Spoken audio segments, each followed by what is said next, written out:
Welcome to Nevada. So we made it here late yesterday afternoon. This is almost the end of July of 2024, and we went ahead and completed our time in Utah, as far as I know, unless I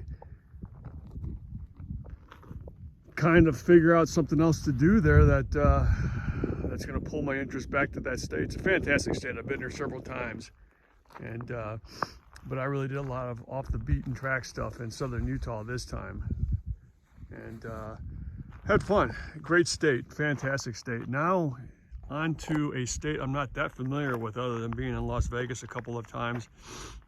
Been in Reno, but right now we are just south of Great Basin National Park.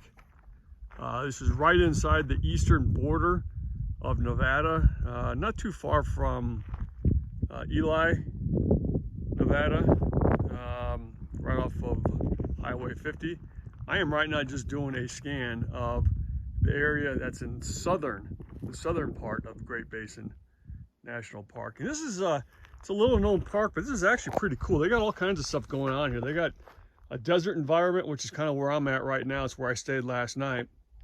And then a little bit further north, the park's not real big. So when I say a little bit further north in the park, you're not going very far to get there. But then they've got one of the tallest peaks in the state of Nevada. It'd be Mount Wheeler.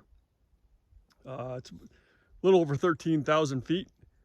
And that is something there that I may end up swinging back around to do. I'm not sure. I really wanted to knock out what we're going to do today. It's called the Lexington Arch.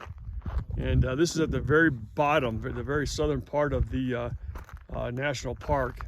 And I really wanted to do this, and if I've got ambition enough to swing back around to the north side, I might do Mount Wheeler at that point. But from here, I'm going to be traveling a little further south and doing a couple of ghost towns. So, but anyway, on to what we're going to do today. This is called Lexington Arch. It's supposed to be about a 6-story high arch. You can see where it's at in the park area right here. So Great Basin National Park. It's 2.77 mile hike out there, so about 5.5 mile round trip. Blah blah blah as far as the vehicles go. To this point right here, to the parking lot, to the trailhead, this is about a 10-mile ride in and of itself, just down typical Jeep trail. Again, you gotta want to get here. I talked to the ranger yesterday, and I said if I kind of wanted to be remote and do something on the southern part of the park, she's like, Lexington Arch, which was cool because I already had that pinpointed as something I wanted to do. But she's like, you're gonna be the only one out there. Well, here's the parking lot. That's my Jeep. So she was right, the only one out here. That's good with me. So they've had fires down here within the last couple of years. So you see where things are starting to fill back in.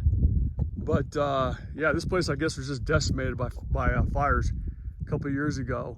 We got a lot of trees that are still, obviously still down, burnt, but you have some growth coming back now.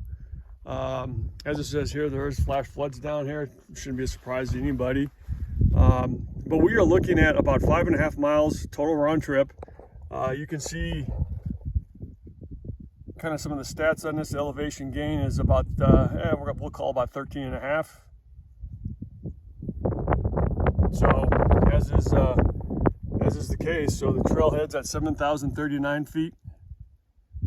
Shows there, and the arch is at 8,362. So there's your elevation profile there. We're gonna get started on this as we approach the arch. I won't do a lot of filming walking up the trail. That's no big deal. But as we approach the arch, this is supposed to be a pretty good arch. We're gonna find out. Yeah, Lexington Arch is where we are. It's supposed to be about 60 feet and pretty thick.